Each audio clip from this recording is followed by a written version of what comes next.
Previously, he was the Henry J. Heinz II Director at Carnegie Museum of Art in Pittsburgh and held curatorial positions at the Whitney Museum and the La Jolla Museum of Contemporary Art in California after having studied art and architecture in France. He's a native of Kansas City, Missouri. While strengthening and developing the various branches of the Guggenheim, Richard Armstrong has been known to have remained mindful of its history and traditions from the days of its first director, Baroness Hilla Rebay, with a focus on art as a place for meditation and contemplation, part of daily life, but also as a respite from it.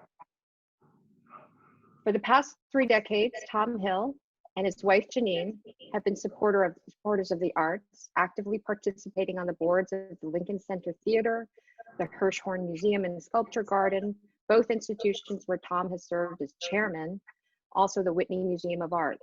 Currently, he serves on the executive committee of the Sullivan Guggenheim Foundation and the Metropolitan Museum of Art. Tom grew up in New York City, attended Harvard College, where he also received his MBA. Tom and Janine are dedicated collectors with a wide range of interests, from old master paintings to Renaissance bronzes and contemporary and modern art. In early 2019, they opened the Hill Art Foundation, which is free and open to the public, offering educational programming, including to New York City high school students. Their daughter Astrid continues the family legacy of involvement with the arts. Hello, Richard. Hi, Tom. How are you doing? What's on your mind these days? Have you had a chance for some self-discovery or reflection during lockdown? Yeah, Richard, you go first. All right, lots of self-reflection, but more importantly, the opportunity of seeing the force of nature, because I've been living outside of New York City, 90 miles north since early March. And it's been, let's say, newly astonishing to watch planet Earth show its powers. Richard, I'd just like to echo that. And we lived through the 60s, you and I. We saw, Bobby Kennedy assassinated, President Kennedy assassinated, and we also saw how the protest against the Vietnam War actually paid off. And it's been, I would say, eye-opening to see how this country now is coming together on one thing. The voices are being heard. So it's also a moment to reflect on priorities. And that's one of the things we're doing, both the Hill Art Foundation as well as the Guggenheim, focusing on what matters and real priorities. So I'm really glad that you have started to put things in perspective for us, because I'm hoping to reach some sort of level of understanding of what we're going through. It feels so hard to process it all in real time.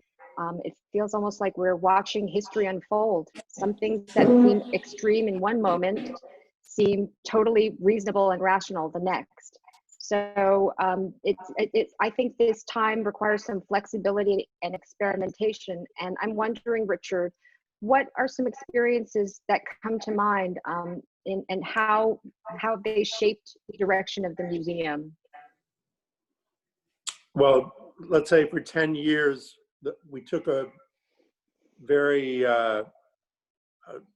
serendipitous but extremely illuminating journey together in our programming, and we were offering opportunities to living artists such as James Turrell, Maurizio Cattelan, Jan Vo, and others to make a kind of repositioning of the Guggenheim's interior space, which can be sometimes overwhelming to people.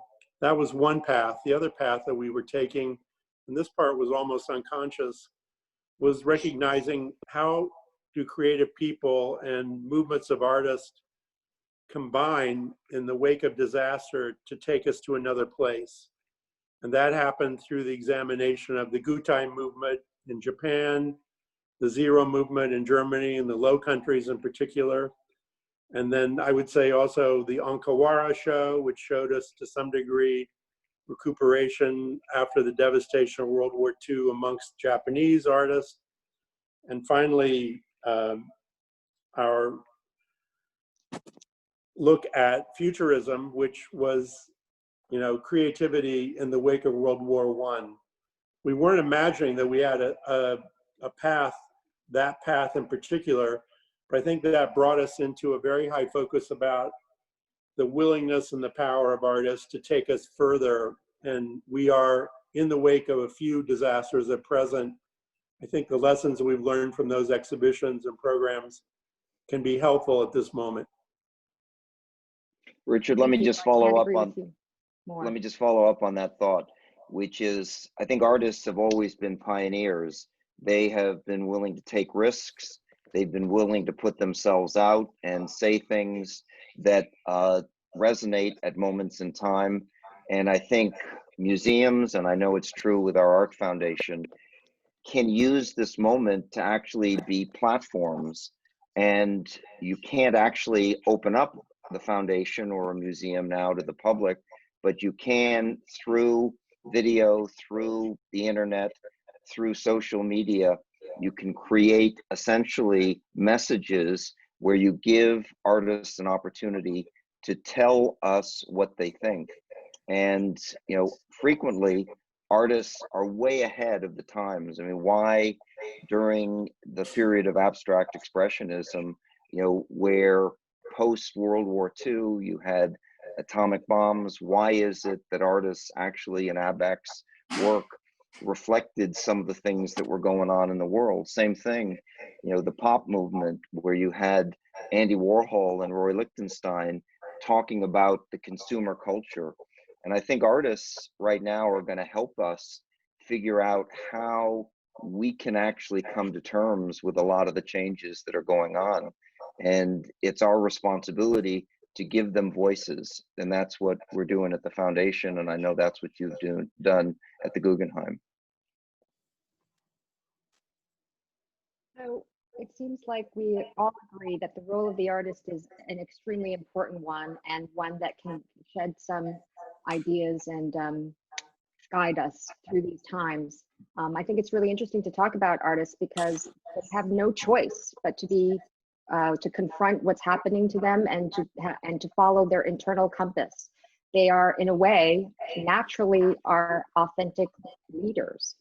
So can you talk a little bit about some of the artists and how they've shaped both your institutions, but also given you some sort of wisdom or ideas on how we might move on from this time, post-pandemic even? Yeah, Richard, let me start off, because it's thanks to you and the show that you did at the Guggenheim, the retrospective of Christopher Wohl, that I got to know him. And that was the first show that we did at the Hill Art Foundation. And having spent a lot of time with Christopher, understanding how when he came from Chicago to New York City, this was at a moment, in the 70s and 80s where graffiti was everywhere, when you had post anti-Vietnam movement, you had lots of change going on in New York City, and Christopher embraced that change and actually reflected in his art a lot of what was going on. And it was thanks to you and your retrospective that we had a chance to see the works of art in a very different way. And I have to say, museums can open our eyes to essentially how artists have come to terms with their own sense of truth and reality.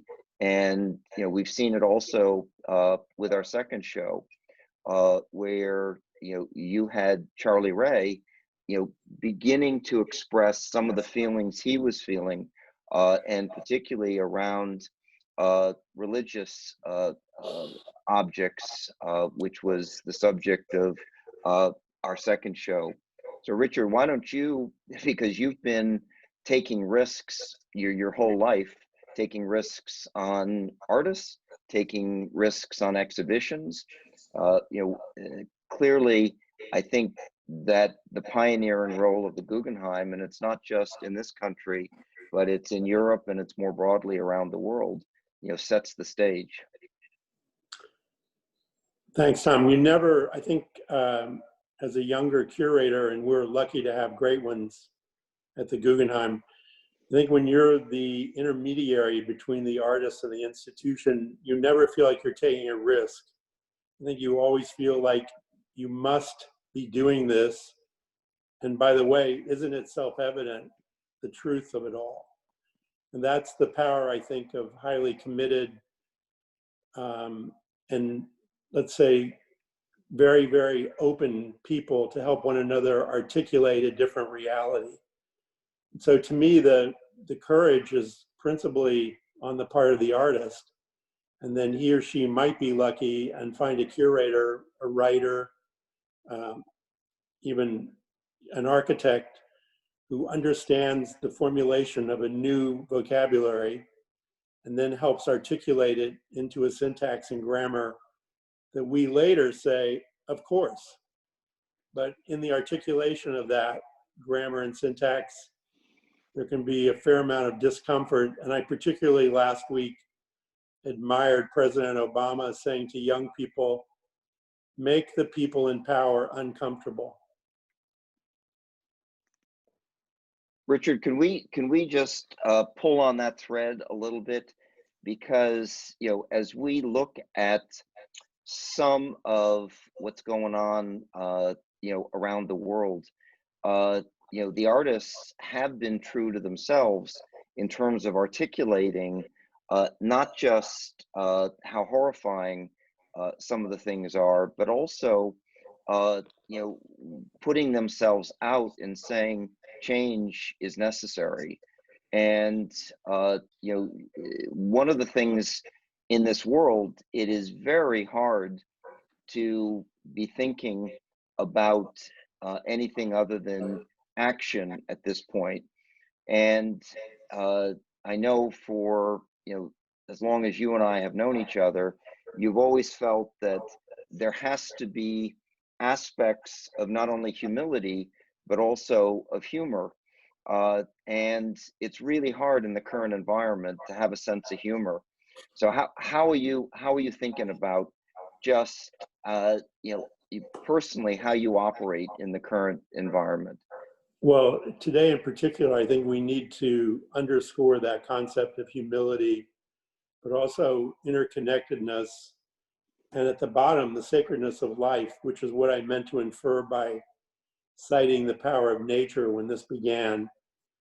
On the other hand, I would say how crucial it is for our community to exercise its phenomenal powers of articulation in being robust citizens, and how important it is that we be seen and that we link arms and thoughts with one another and incorporate many, many others into that effort towards a better accuracy, a greater truth, the possibility of hope, even a new notion of beauty. That's quite beautiful, Richard. And I'm sure we all appreciate your references to nature as another way of guiding us through all of this. You mentioned a few buzzwords, which I wanted to ask you about. Interconnectivity, the power of having all voices or constituents involved in the conversation. How do you think, what are some of the ways that you both think are going to not only be effective during this time, but possibly change the model of the way museums have been operating? Not only museums, but institutions throughout. What are some of the changes that may come of this period? Should I go first, Tom? Yes, Richard, to you. Yeah, I'm right in the middle of a kind of very intense listening and then dialogue with the people I work with about these same issues. And I see so strongly from the point of view, particularly of younger people, but also people who might have felt for one reason or another that they were not incorporated in decision-making and therefore not possibly responsible for sharing an ethic, how crucial it is that we go back and mend all that and go forward differently. And that's been a very strong preoccupation, I'd say, for several months, but in particular the last few months, first under the pressure of this, horrific disease, and now more recently inside, these acts of violence, which really have affected everyone, I think. So, Helen, the short answer would be possibly a new value for empathy, but also an incorporation of the idea of a more democratic power base. Tom, what are some ways you think that we've changed already and may have long-lasting effects from what we're going through right now in the next few months or even years? Well, I just think of, in our own situation, 3.5 months of confinement, and you realize that you can actually do more with less. And this whole notion of, oh, I've got to fly for a 1-hour meeting to Pittsburgh or Dallas, when in fact you can do it remotely. And we're finding that actually a lot of how we lived before maybe was wasted effort and certainly wasted money and impacting the environment and other things. So I think everyone personally over the last 3.5 months has been saying, how do I want to change my life? But I think institutions are also going through that self-examination of saying, what is important? What are our priorities? How do we actually want to express who we are? And then what's the action plan? And the first thing is for institutions to say that they have a responsibility to future generations. And whether it's the Guggenheim or the Metropolitan Museum, which is celebrating its 150th anniversary this year, all of these institutions are going to be around 10, 20, 50, 100 years. But the question has to be asked, what is the foundation? And then financially, and also through content, what do you stand for? And so this very healthy self-examination, I think, is part of the process, both individually and then institutionally, that's going on right now.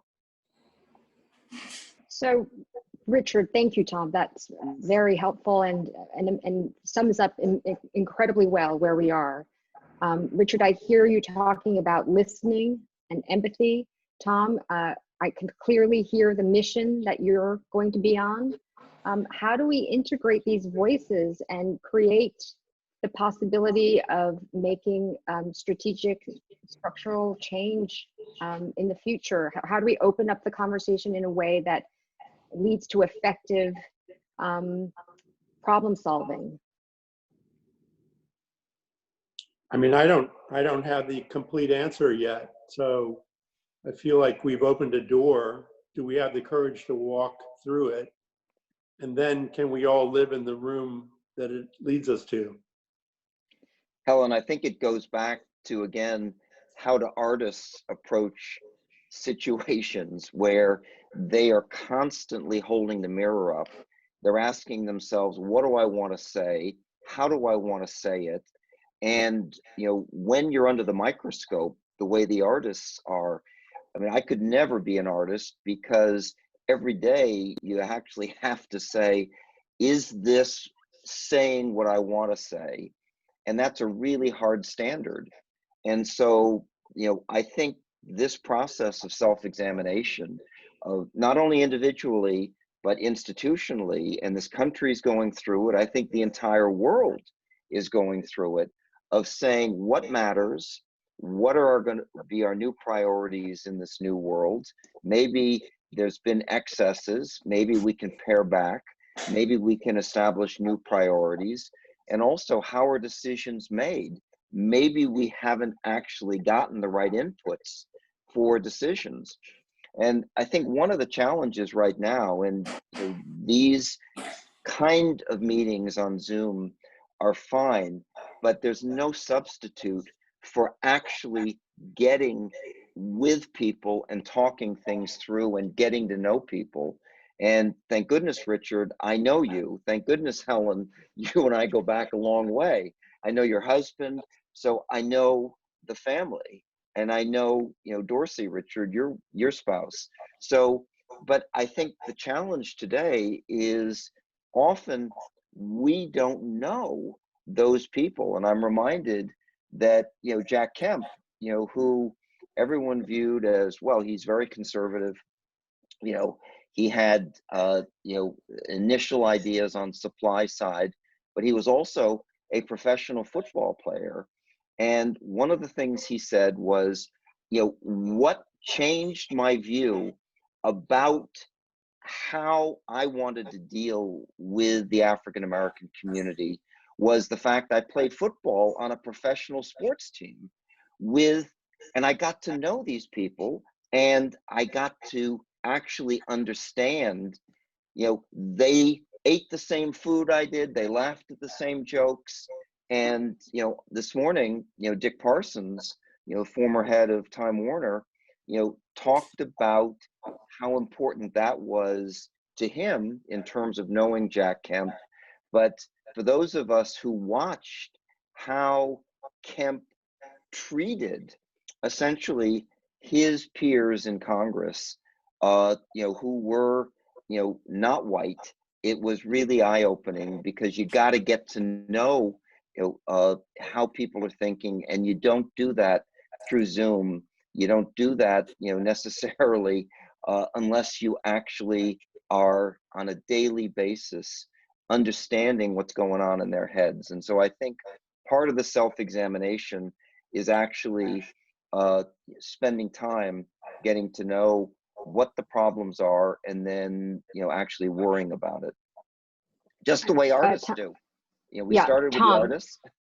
Yeah, and we're going to go back to the artist right now. You brought up a lot of very great, interesting points. The idea of community, the idea of sharing, and the idea of having a communal experience. So one of the ways we used to do that in our previous lives was we used to go to museums and see shows together. And one show that comes to mind is the artistic license show, 6 takes on the Guggenheim collection. I think we have an image, a wide shot of that show that we can show everybody to remind them.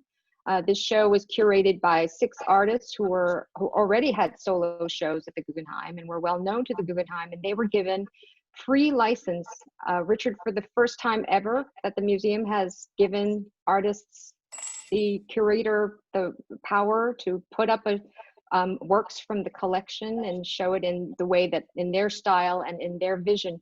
Would you mind talking to us about that a little bit, and how that was well, it was Nancy Spector's idea, and it had power right from its inception. And she chose 6 artists with whom we'd been, deeply connected historically. And they had fantastic ability to rotate our knowledge, let's say, look at things differently, juxtapose things that we would not necessarily have put on view. And I think from that, make certain kinds of very poetic and powerful inferences out of combination. So the 6 artists were Psycho Chang, and Paul Chan, Julie Meritu, Richard Prince, Carrie Mae Weems, and Jenny Holzer. It's a very powerful group of people, but they each operated inside a kind of chronological constraint. We didn't want things being made after about 1965, because the world changed so radically after that. But they looked at these earlier examples of what the museum's curators, and that's a key part of the equation, had thought worth preserving. And from that, made stories of their own. So they weren't all completely, it was a beautiful show, I remember it very well. They weren't all completely promoting everything positive about the collection. They were also bringing up certain messages that they thought the Guggenheim might make consideration about. Indeed. Especially Carrie Mae Weems and Jenny Holzer were very clear about their messaging. But at the end of the day, it was a beautiful show, and the Guggenheim presented it in such a fabulous way that nobody really cared what the ultimate sort of result was. We were all enjoying it so very much. And so that's an interesting show that I thought that came to mind. Following up on that, I just wanted to ask you, shows that are at the Guggenheim, like the Hilma af Klint show, I believe we saw that in the beginning. Can you hear me? Yes. Okay. These very important shows are the trademark and milestone. The individual shows, Christopher Wool, I think we have an image of that, that Tom was talking about, are memorable shows that the Guggenheim has put on here in New York that we all very much appreciated and loved. So there is some talk that this period may make us more aware of museum collections and away from blockbusters. Can you both talk about why people are talking about the move away from blockbusters, what that means, the ramifications of that, and what the emphasis on having shows that are about museums' own collection, how that might change the profile or the type of shows that we might be seeing? And just to let you know, I'm having a little bit of sound problem, so I'm gonna just change my earphones for a second. Helen, let me start, and thank you for showing pictures from the Hill Art Foundation. The one that you're seeing right now is actually a Min Jong Kim exhibition, which is up right now. And previously, you showed some pictures about the Christopher Wool show that we had done previously. But this is Min Jong Kim, and she is this amazing Korean artist who actually lives in Europe. And we are, unfortunately, we were only open for 2 weeks before we had to close down with the show, but we are in the fall when we can open again the foundation. We're going to continue that show. And one of the advantages of having a focus show like this is we were able to get all of the loans, whether from the Samsung Museum or from the British Museum or from the Asia Society Museum. We were to get those loans extended so that we can now have the flexibility to keep the show open in the fall, so people won't miss out. And unfortunately, a number of the shows that were up, whether it was the Donald Judd show at the Modern, or the at the Breuer building, the show that had to come down after 2 weeks, it was very very sad. But I think when you're dealing with artists directly, and also for shows that are not requiring expensive loans with big insurance, and where the lenders have more flexibility, it's much easier to do. And Richard, you've pioneered shows where you've said this is an amazing artist, needs to be seen, but I'm not sure it's going to be a blockbuster. In fact, I think your Hilma van Klimt show surprised you that it did that well, but you said this work deserves to be seen. Well, I think that's true, and thanks for those kind words. It really seemed to have touched a nerve, but I think Helen's original question was collections versus blockbusters, or what combination of them in future. I think we'll slowly go back to that diet that we had previously, and that so distinguishes places like New York, and there aren't many, where you get to see a full array of information, both historically and contemporaneous. And I really feel that one of our responsibilities inside being a cultural capital is to allow that to flourish again, probably less frequently or for longer periods of time, and now with a new sort of recognition of the real breadth of subject matter that's out there. And secondarily, but this is a bit of a professional concern, what's the impact on the environment of our moving around all these boxes, people, and objects? And I think that'll be part of the equation in future. And Richard, along the lines of change that are going on in the museum world, you were instrumental in the American Association of Museum Directors to actually change the guidelines for not only deaccessioning, but particularly during this period of time, as long as the proceeds from a deaccession are used to support the art, whether it's conservation or those areas. And I think that we've seen that in terms of what Albright Knox did, to be able to actually take works that haven't been seen, that maybe are either works that you're spending a lot of money storing, but are not works that are ever going to see the light of day, or works that just don't fit into a collection. And you've been a pioneer in that, but you might describe a little bit how in the current environment, the coronavirus, the pandemic has actually accelerated that trend.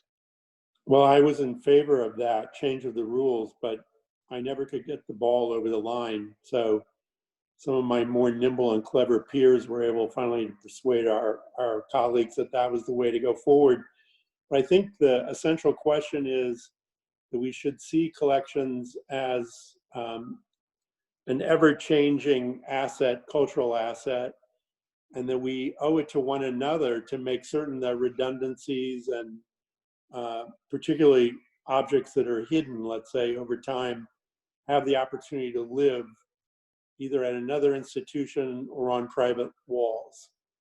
I'm not really one of the people who says, keep everything that you have. I think what I would say instead is get to know better what you have and move forward. So Richard and Tom, just to clarify for our audience and perhaps even for ourselves, these new loosening of the AAMD's move to allow restricted funds and to deaccession works have been put in place during this time to help institutions during this time of very great economic financial stress. What are the other repercussions that you are imagining that might come from this? I understand, Richard, your point about having works of art either on the walls of the institution or in private hands and not just hidden away. But are there any other repercussions that might come of this change? And how are institutions in Europe possibly different in the way they handle these things with our institutions in the United States? Well, the short answer about Europe is typically by law, they're not able to sell things from collections. So they don't have this possibility. I think you'll discover, and I think part of what's comforting about this 2-year-long change in a long-standing rule is that most directors and curators, more than 90%, are extremely cautious. The kinds of things that they'll be recommending to be deaccessioned are things that the trustees and the curators themselves would have looked at very carefully. I don't imagine a sort of land office sellout to support institutions. We have to imagine also, at present, there's a tremendous amount of strain on operating budgets from storage and conservation. This is a short-term solution to that really daily challenge on the part of institutions, collecting institutions. So I guess my question has to follow, I have to follow up, Richard, and ask you, is this something that you're considering doing are you considering this? And first of all, I want to say it's great that there is a lot of transparency and discussion about this issue and what will happen at the institutions, but are you considering possibly making this type of a decision somewhere down the line for the health of your institution in the short or medium term? Well, by fortuitous accident, we had sold a painting in Hong Kong last autumn for a very large sum of money by a well-known artist from whom we had a better painting that had been seen many, many times. And the picture that we decided to get rid of had never been on view at the Guggenheim since the late 1950s, nor had it ever been asked to be shown at any other museum in the world. So I felt some confidence in presenting it, and curators did as well, as an opportunity for us to, let's say, share the painting with someone else. It fetched a very high price at auction. We are now using about 80% of that money over the next 2 years to relieve our budget. So I think we've, by happy coincidence, found a way to utilize this new freedom. But do we have a whole list of other things that we're pushing forward as possible sales item? No. Okay, so thank you, Richard. Congratulations, that worked out so fortuitously in terms of timing. It's clearly you're prescient and you sort of had an ear to the ground of what might be coming down the line. But so I have to follow up again though, and Richard, and I know that this is important because it's at auction and it's the fair market value. What was the piece and how much did it fetch? It was a painting by the Chinese but Paris-based painter Zhao Wuqi, and I think the all-in price was 11.8 million. Helen, let me just describe. At our foundation, we have total flexibility to sell whatever we want if, in fact, we decide that we want to move into another area. And similar to Joe Hirshhorn, when he decided to give his entire collection to this country and create the Hirshhorn Museum, and he negotiated the deal with Lyndon Johnson for the Gordon Bunshaft building on the Mall, he insisted that in the charter and bylaws that the Hirshhorn can deaccession any works. And at the time, when Joe gave his entire collection, there were over 250 de Koonings. And, Joe died, a few years after the opening, but, a whole bunch of the de Koonings were fine, but not great. And so the, curators and the director could say, hey, we've got better examples. This is a really good thing to do. There's enormous cost to storage. And I think that flexibility is critical for all institutions. And it's not just museums, but having the ability, particularly in the world that we're in today, to pivot, to actually say, hey, we're going to do things a different way, as long as it is in the context of the mission of the institution. And clearly what Richard described at the Guggenheim is consistent with the mission. And it permitted the Guggenheim to actually care for works that will be shown, because under the provisions, you have to use the proceeds for certain restricted areas within the museum. So you can't do it to build another building. You got to do it for the preservation of art. The rules are very clear, and as you stated earlier, this is something that had been possibly discussed earlier, but I think it's an important point to mention because it just indicates about the financial pressures and issues that institutions are currently facing, and one of the ways in which you described that they're going to pivot and consider using other alternative modes to help fund alternate modes of funding. So I have a fun question now, because I think we're done with talking about funding and being affected. So if you each could have any work of art in the whole world, if you could acquire anything, what would you choose that would be a really good reflection of the times today, of what's going on? What would you choose, either for your, I'm going to say for your institution, Tom and Richard? What would you choose? What artist, what piece, if you could have anything? Well, let me tell you the work of art, but unfortunately it's not available but I get to go to the Frick. You get to pick it. Are used to go to the Frick before they close down for the the construction, and it's the Bellini St. Francis. Oh, yeah. And to me, that is maybe the best old master picture in North America. Every time I see it, it gives me goosebumps. And I think where we are today, which is the notion of empathy, forgiveness, and also how we have to come to terms with who we are. That picture now, unfortunately, it's not available. So, Richard, your turn. Well, I'm going to pervert Helen's question and steal something from my own museum.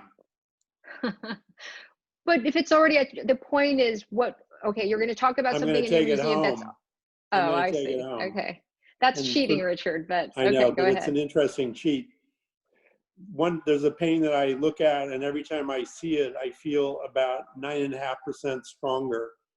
And that's a beach scene from 1910 by Mondrian of sand dunes. And you can see in this picture not only the incredible power of the subject, which is really light, but also the internal struggle of a thinking artist. And this goes back to something that Tom talked about with great sympathy, an artist who was driving himself to be accurate and was on the brink of, after many years of close examination of nature, of becoming a non-objective artist. And then to me, it's an extremely giving painting, and at the same time, a very poignant one.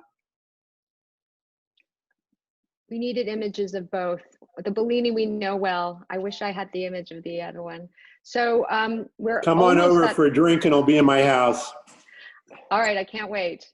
As soon as they let us out of our house, I'll be right there. So we're almost out of time. I know we're going to have a lot of interesting questions, and I want to make sure we have plenty of time to address some of the questions from our audience. But before we leave, I wanted to say that it would be great if both of you can give us a positive idea, concept, anything sort of uplifting that we could take away from this discussion and feel like things will be all right. I guess I would say, since I know that the audience is largely artists and allies of artists, we won't make any progress without your insisting, and we will make progress if you're accurate. So let us watch you and let you watch one another, and hope that we can move together, move forward together. And Richard, let me echo that by saying that 3.5 months of confinement, I've had a chance to look at every work of art that's in our home here in East Hampton, where we've been in seclusion. And I have to say to all the artists who are there, and also any dealers who are there, keep making the art and keep selling the art, because the more time you spend at home, you say, oh my goodness, this is really important to be able to actually live with the art, to see it. And same thing, Richard, what you're doing now in terms of the Guggenheim as a platform and the digital outreach that you're doing, where people can experience art in different ways, not just by looking at it, but also now through digital and through technology. So again, keep making the art, and keep making it available. So we'll be watching and looking forward to all that is going to be happening and witnessing, and hopefully getting together again, maybe in real life, but at least we have this way of meeting. And I think that's one of the positive things I think that has come out of this, that we have found alternate means to communicate and have discussion, open forums with a large group, possibly even more international and diverse than we might have in the real world, in the physical sense. So with that, why don't we open it up for some questions?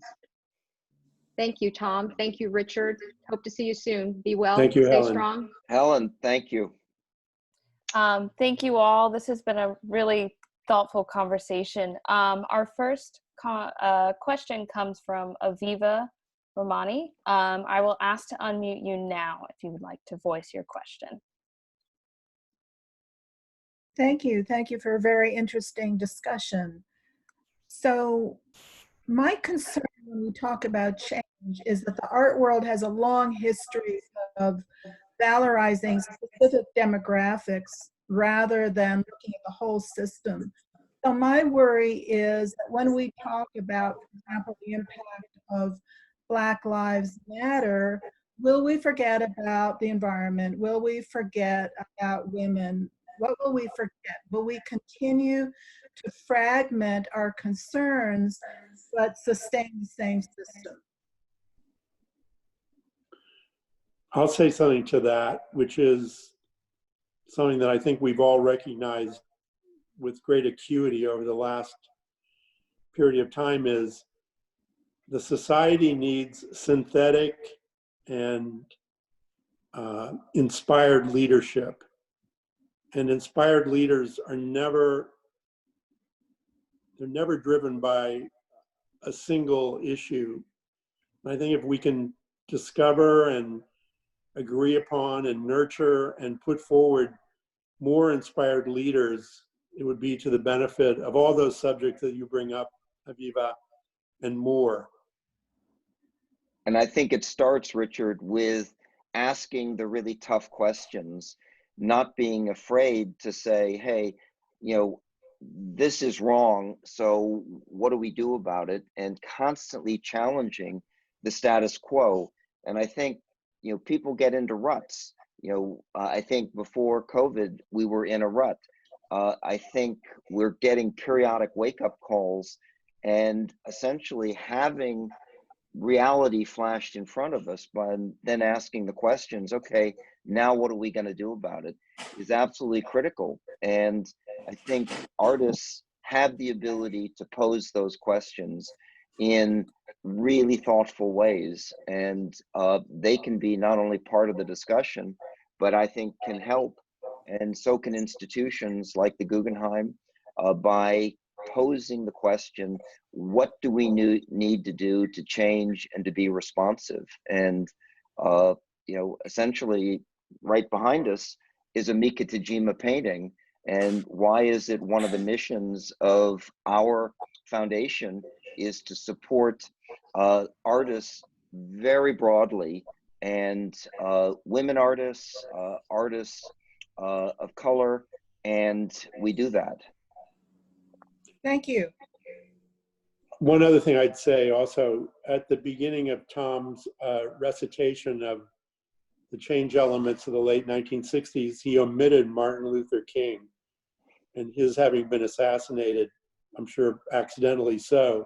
But that would be the kind of person I would point to who had such a high ethical and synthetic intelligence that we felt inspired by considering the questions, as Tom said, that make us uncomfortable and help us become bigger and better as a society. Thanks again. Thank you, Aviva, for that question. Our next question comes from Jeffrey Bishop. Jeffrey, I will ask to unmute you now. Thank you, Catherine. I'm curious, to what degree do current circumstances dictate that institutions such as yours spark new conversations beyond the presentation of objects? In other words, what kind of educational initiatives should institutions be taking, and what, therefore, will be the cultural discussions of the near future that will be distinguished from the recent past? Well, I don't want to toot the Guggenheim horn too much, but for the last 3 summers, we've had a very intense set of dialogues called Summer of No. We'll be continuing that this year, but we've tried in our programming to open up as many sort of relevant considerations, almost always connected to exhibitions or things from the collection, to ground our opinions. But we've tried now for some years to make certain that what we're doing has a kind of salient value. And I have to say, Richard, for the Hill Art Foundation, we have a whole program called our Teen Curators Program. And what we do is we let all of these, they're mostly juniors and seniors in high school who we actually pay to be a part of our teen curators program. They do this during the week. They come into our foundation when it's open, and now we've been using on Zoom and video, and we give them a voice to be able to say, this is important to us and to our community. And then we have essentially a vehicle through the foundation to be able to get it out into the world where people can actually see through our website what they have to say. And so I think it's not just about the object, but it's about the ideas and also how you communicate. And I think the digital world we're living in today can be very helpful. Thank you. Our next question, I will read from the audience. The question is, the museum has become a site for protest and activism, and this will likely continue to be an important dialogue as communities and artists call for more transparency. What are your thoughts on how museums going forward can navigate this in a constructive and inclusive way? It's not a completely new phenomenon going back to Courbet, at least. But let's say that I think our principal function is to make certain that we're open to as wide a variety of opinion as possible, and secondarily to make sure that we come out of those discussions with respect for one another, and at best a kind of common strategy about how to make change. So I think the museum, as you say, it's a protected place. It's also a place that is wonderfully connected to history, but to the future at the same time. And I do think that the museums have an obligation to make sure that the art is protected and preserved. And there were various moments in time where, for instance, Guernica, which is all about a moment in time around fascism, where people were saying, oh, maybe that picture shouldn't be seen, and there were issues around protecting that picture. And so I think the institutions have an obligation to make sure that it's safe, and have an obligation to make sure that people are safe in that space. Safe in terms of not getting COVID, but safe in terms of, they feel comfortable asking the questions, and other people feel comfortable asking tough questions in those environments. Thank you. Our next question comes from Anna. Anna, I will ask to unmute you now. Hi, Helen, thank you so much for hosting. Richard, nice to see you again. And Tom, we've met before. I know you're an investor professionally by background, and your comments about thinking about museums in a 50 to 100-year period forward really resonated with me. And in the background of all of this, the socially conscious investment movement has been growing at a really rapid pace, and it potentially could be a vehicle for one of these actionable remedies to what we're seeing. If we think about the racial justice movement that's going on right now, investors could invest directly in things like affordable housing or community infrastructure. What is the role of museums as investors in this conversation with regards to the boards that you might sit on, and similarly with what's going on at the Guggenheim? Basically, how are you thinking about socially responsible investing in the context of your model forward? Well, I think the first premise is you have to actually have investments that are consistent with who you are. And, the whole notion of, well, it's okay to have an investment in something that is actually in opposition to who we are, presents a real challenge. And so I know at the Guggenheim Investment Committee, and I know it's true at the Metropolitan Museum, where I'm on the investment committee, we choose managers and we choose those asset classes where we say, we're comfortable that they're not out of bounds. I do think it's really difficult to say the obligation of a museum, and particularly the investment committee, is to generate returns. And you actually have to take some risk. I mean, investing in bonds today, the 10-year treasury is 78 basis points. So, you don't want to invest in something that, yields nothing. And so invariably, you have to take some risks in terms of asset classes. But I do think that every institution that I serve on the board of is asking the questions, are these investments that are consistent with our mission? And then how do we execute that? So, and again, it starts with asking tough questions and sometimes having uncomfortable meetings. Thank you. Thank you, Anna, for that question. Our next question comes from Everett. Everett, we'll ask to unmute you now.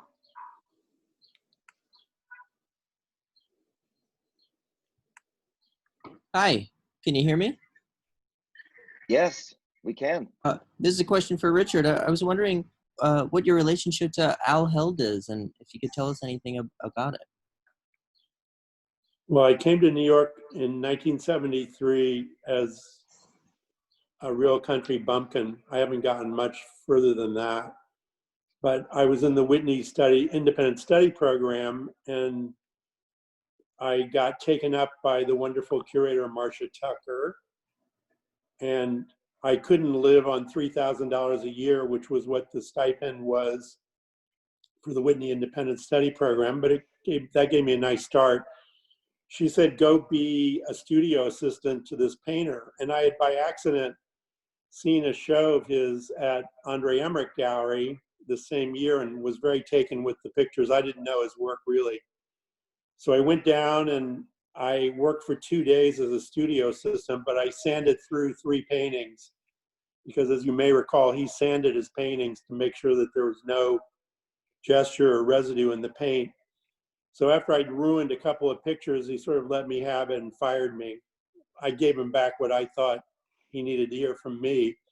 And about 2 weeks later, he rang up and said that the person who'd been running his desk, who was a friend of mine also, had moved on and would I come back and sort of run his desk. So I was a bit of a secretary and a scheduler and all that kind of thing.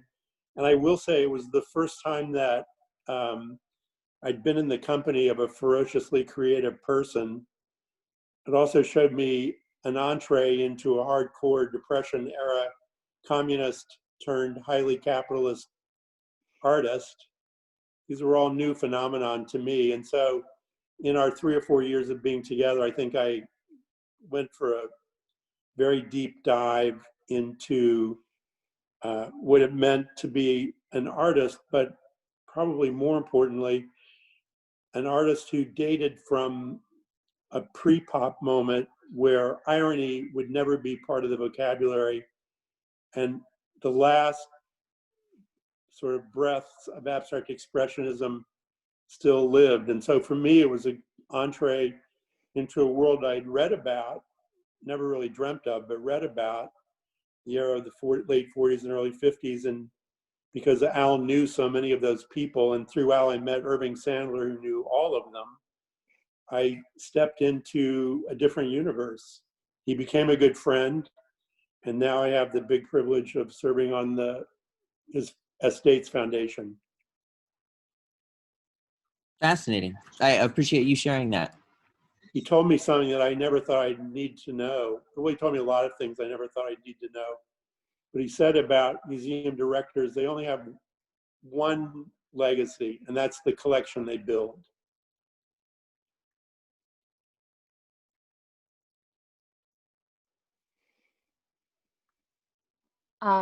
Just one moment till we get our next question sorted.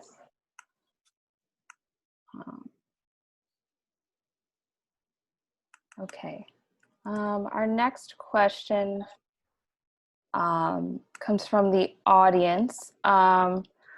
We would like to hear you talk more, Richard, about your beginnings on writing and curating and how you started out. Okay, sorry, Tom. I thought I would be interested. I thought I'd be a politician, so I got the opportunity to be a page boy in the Senate in the 1960s.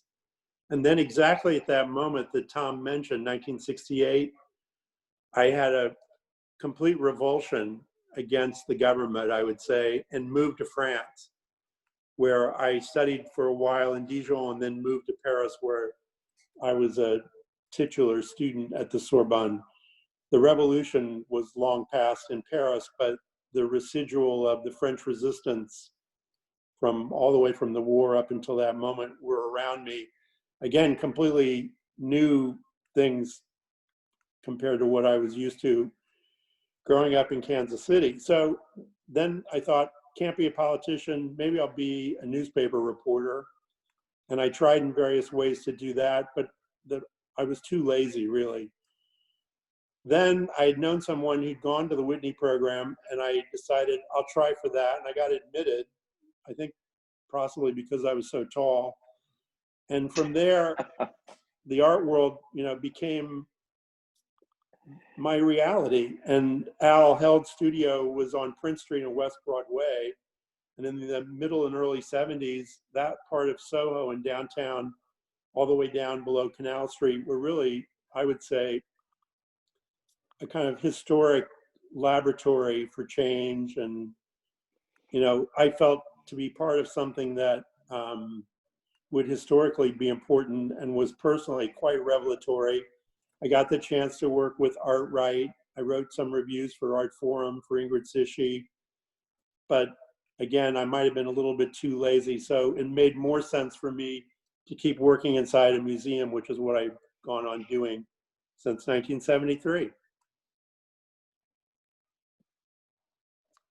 Thank you. Okay, so our next question comes from Phyllis.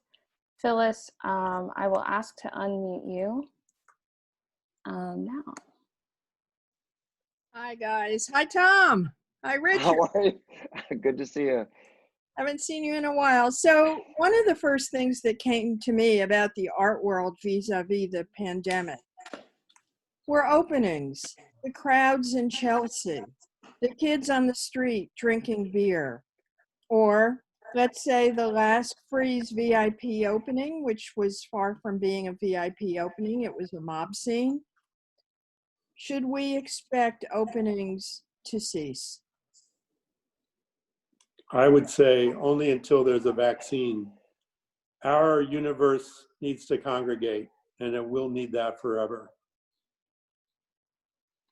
I think the key, and it's true whether you're going back to the office or whether you're opening a foundation or opening the Guggenheim, you have to be safe.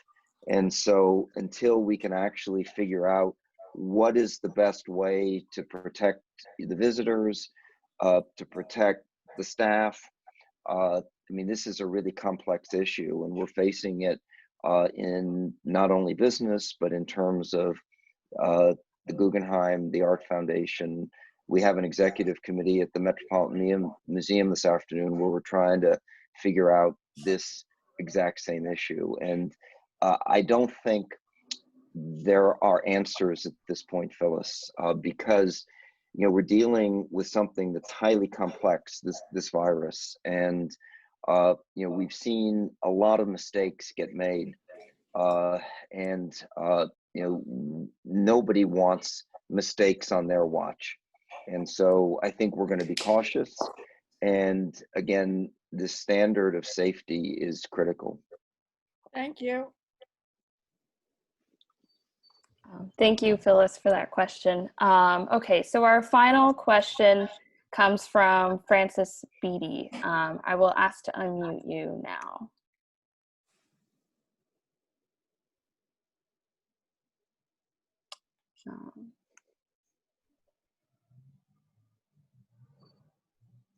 Just give us one moment. Hi. Hi. Hi, Tom. Hi, Richard. Hi, Francis. Hi, Francis. How do you think we can make the museum more democratic, particularly when admission is prohibitive. And my also question that goes along with that is, do you really think that the most important thing is the collection? Maybe now are you thinking it's the legacy, it's the outreach, it's the ability for the museum to, let's say, socioeconomically desegregate the museum space? Francis, let me describe what we did at the Hirshhorn, where Doug Aitken did this amazing video, and we had it on the outside of the Bundschaft building. We put it on in the summer, and everyone walking up and down the mall could see the art, they could hear the music, and it was unbelievable. Literally, we thought over 1 million people experienced that. And I've had a conversation with Richard. Well, in the Frank Lloyd Wright building, you also have something that's round. You also have Central Park. And, you know, essentially, being the wise guy that I am, I get to ask Richard, well, you ever think about putting something on the outside that would be a video that would be accessible to everybody? And that's one way, but there are all sorts of other ways through essentially, you know, the internet, that you can actually get the word out and get the art out. And Richard's been a pioneer in having an open mind. Francis, super duper question. The thing that we have to always remember is that our principal audience is inquisitive people. If they don't have the capital to pay their way in, we have to make certain that someone else does that for them. But there won't be, in my day at least, free admission at the museum. What there has to be is a real and a metaphorical red carpet for people who are inquisitive. I think that's probably one of the things that we will all have to really work on going forward in the museum world. But thank you. Thank you, Francis, for that question. And now we will go for a closing comment from our publisher, Fong Bui. Fong, if you would like to unmute yourself. Yes. Now you can. Thank you, Richard. Thank you, Tom. Thank you, Helen. It's very thrilling to hear your comments and back and forth, how much you admire the artists. We all do admire the artists. And one of the greatest frustration, I always remember having so difficulty in fundraise to support the rail to stay free. And I'm always trying my best to tell people the reason why we admire artists is just exactly what John Keats once say of his famous negative capability. We admire artists because their willingness to embrace uncertainty, to live with mystery, and to make peace with ambiguity. You know, that's why we admire them. But when you mentioned about the late 60s, that when you were emerging as, you know, young people, you experienced the civil rights movement and the women's rights movement. Of course, the war in Vietnam, which ended in 75. And the terrible dispersion of, once it was collective of people coming together, forming that counterculture, poets, writer, philosopher, artists, and whatnot. By the end of the war, it seemed to be a sense of demoralization among people. The intellectual left, moved to the academy, and never got out, essentially.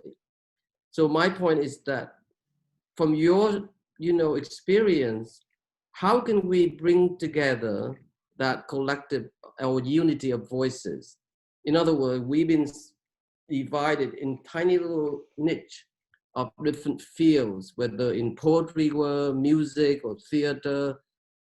Certainly art criticism just became solely about art criticism for within a certain niche or elite readership.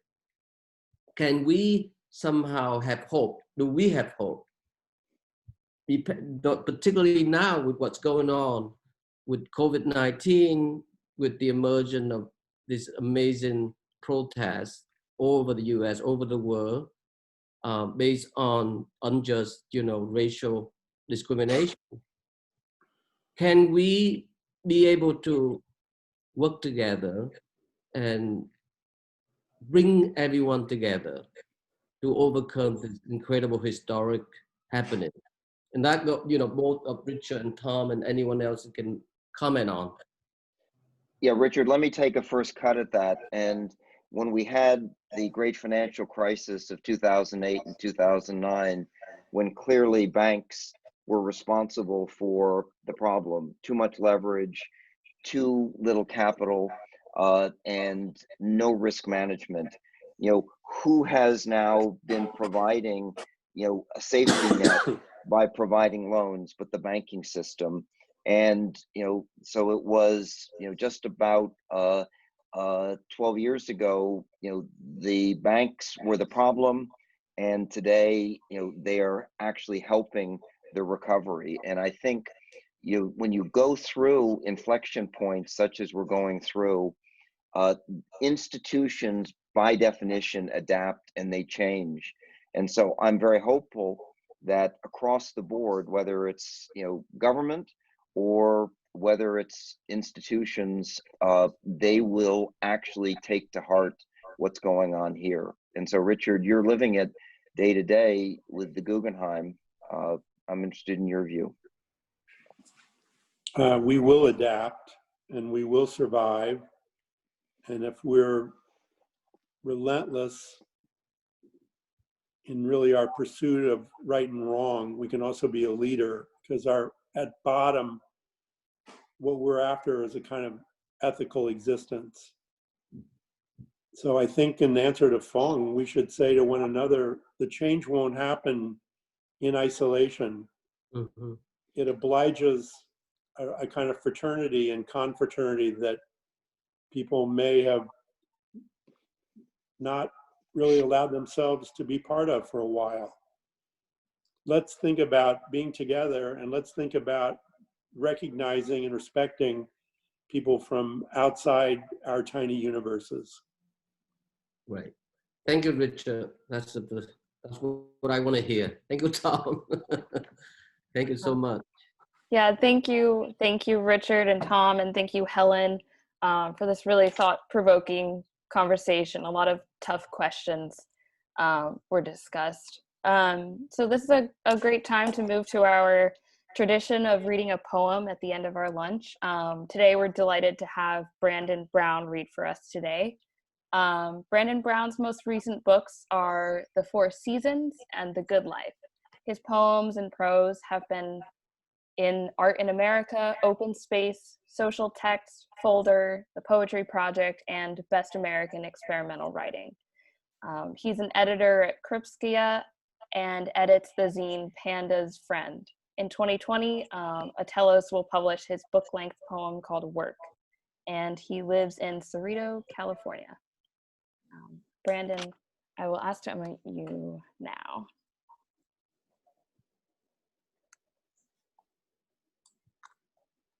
Thank you so much. And thank you so much, everyone, for being here. And before I say anything else, I've got to say that I see Jim Melchert is here, a legendary Bay Area artist, and I'm a huge fan. So I have to get that out of the way. So it's a real pleasure to be here. Thank you. And I'm going to actually read 3 very short poems. It'll take less than 5 minutes. And the first one I wanted to read, I was really thinking of something you were saying. Actually, a lot of us were saying throughout this afternoon about the time before when we used to go to shows together. I miss that. Let's do that again. So this first poem is called How I'm Feeling Now. Trisha and I went to the Fox, saw Charlie XCX. My Buzz and I hovered together over the floor, very chill hummingbirds, elevated, loud, and tough. Before Charlie appeared, we all listened to Toxic, then My Neck, My Back, and we all sang along, My Pussy and My Crack. I was wet with the sweat of the congregation. and their sweat, I have to say, was fucking delicious.